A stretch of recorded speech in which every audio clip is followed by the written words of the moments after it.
Le Nil, qui traverse l'Égypte du sud au nord, fascinait l'une des plus anciennes civilisations de la planète.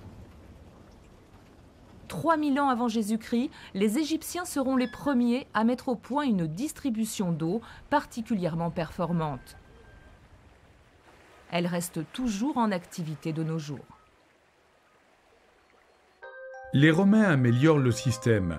Pour que les villes soient alimentées, il faut canaliser l'eau. C'est l'époque des grands travaux. Grâce aux aqueducs, l'eau arrive au cœur des grandes villes romaines dès 312 avant Jésus-Christ.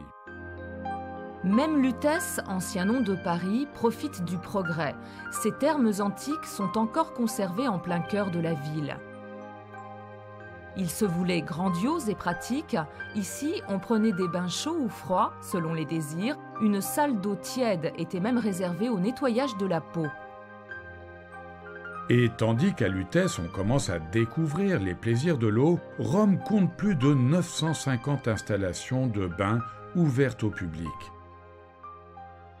Au Moyen-Âge, l'eau devient de plus en plus indispensable à l'économie. Artisans, tanneurs et teinturiers en font grand usage. Pour apporter l'eau dans les maisons, vers 1750, 2000 porteurs d'eau sillonnent la capitale.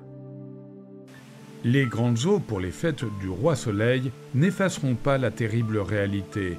L'eau que l'on buvait dans les villes à cette époque était douteuse. En 1832, le choléra apporté par l'eau fait 20 000 morts à Paris. C'est Pasteur qui réveillera les consciences à la fin du XIXe siècle en découvrant que les maladies étaient véhiculées par l'eau. Nous buvons 90% de nos maladies, lancera-t-il.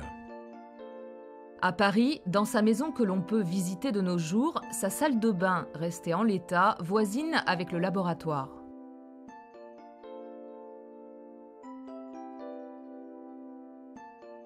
La priorité absolue de Pasteur, fournir de l'eau qui ne donnera pas de maladie.